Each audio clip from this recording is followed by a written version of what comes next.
Stacy Snyder wanted to be a teacher. By spring of 2006, she had completed her coursework and was looking forward to her teacher's certificate. Then, from one day to the next, her dream died. She was summoned to the dean of her university and told that she would not receive her certificate.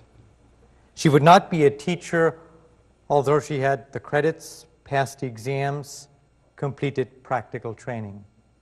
She would not be given her certificate, she was told, because her behavior was not becoming of a teacher. Her behavior, a photo, showing her with a cap and a cup.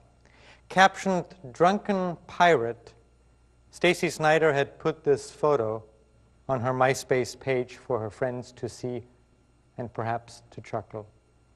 But the university administration apparently found the photo to induce minors to consume alcohol and thus to be inappropriate for a teacher.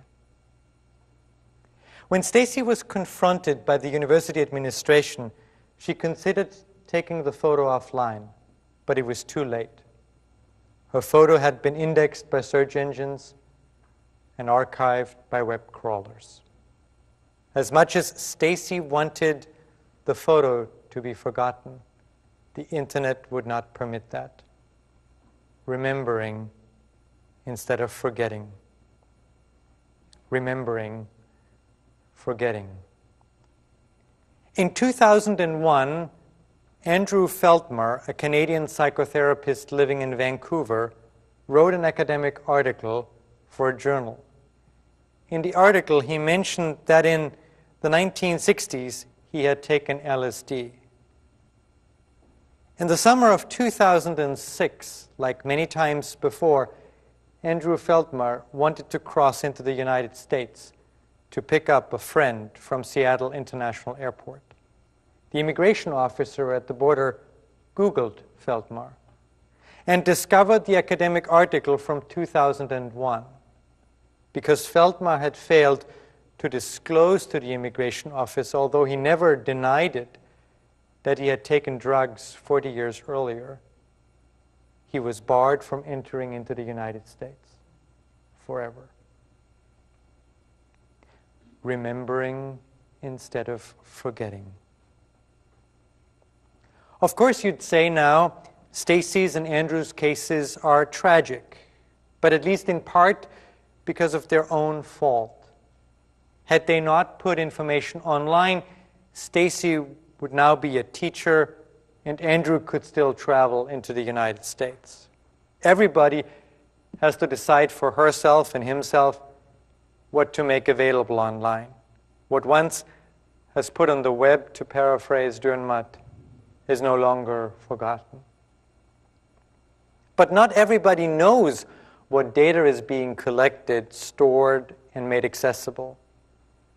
In the German city of Eisenach, there is a very large and very popular nightclub with the telling name of Mad. Every visitor of that nightclub must get registered before entering. During registration, passport data is being recorded, a photo is taken, and a database entry created. So far, more than 15,000 individuals have been registered. In return, guests receive an electronic charge card. Every transaction that night, every drink ordered, every tip paid is being recorded, together with temporal and locational information for every of the roughly 1,200 guests a night, and kept for years. More than 60 video cameras record every part of the club, including the room in front of the bathroom, storing the video stream on 8,000 gigabytes of hard disk space. Since its inception, the club has never erased a single second of recordings and has provided local law enforcement access to the information it stores via the internet 24/7 and without the need for a warrant, just in case. Of course, you'll say, who enters Mad maybe implicitly agrees to the information being collected. really? Do we really know every time information about us is being collected, stored, and made accessible? For most of us, Google is the search engine of choice. Millions of people around the world send 1 billion search queries to Google every day. Google shows them the way. Google also shows us what is being searched, where, when, and by whom.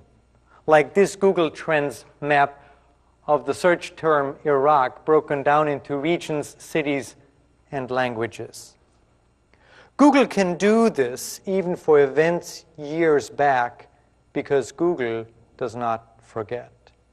Since Google's humble beginnings more than 10 years ago, Google has stored every single search query it ever received and every search result a user ever clicked on. Through cleverly combining various information streams, Google believes it can link queries to people. Google thus knew for many years what each one of us searched for and when, and on what search results we clicked. Quite literally, Google knew more about us than we can remember ourselves. Remembering, forgetting. For millennia, for us humans, forgetting has been easy. It is built into us. Biologically, we forget most of what we experience every day, our feelings, our thoughts.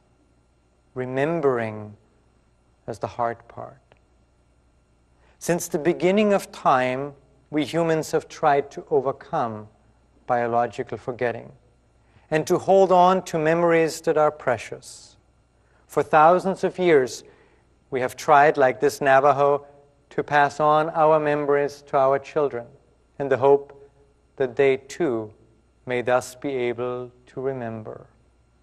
This is how the great epics of the world emerged thousands of years ago. But human memory is not fixed. It changes as we continuously reconstruct our past. Depending on it is not sufficient, especially when we want to capture something precisely or for a long period of time. Painting is one way of encapsulating visual impressions to create an external, more precise and lasting memory. Like this beautiful cave drawing from the cave of Altamira. Script, originally developed, would you believe it, by accountants searching for a precise method of remembering, has for millennia remained humanity's preferred external memory. Language, painting, script. They provided us with the capacity to remember through generations and across time.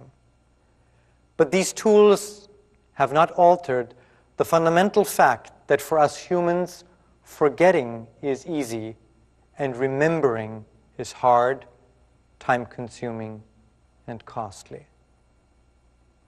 The book did not change this either, neither did the phonograph or film. Remembering remained expensive for most human beings and was thus chosen carefully. In other words, forgetting was the default, remembering the exception. This enabled us to deal with time. Through our physiological capacity to forget, we rid ourselves of excess memory. What has long been past fades in our mind. Thus, we pay tribute to time and depreciate what is no longer relevant to our present. But because forgetting is biological, we humans never had to develop the cognitive capacity to deliberately forget, to depreciate memory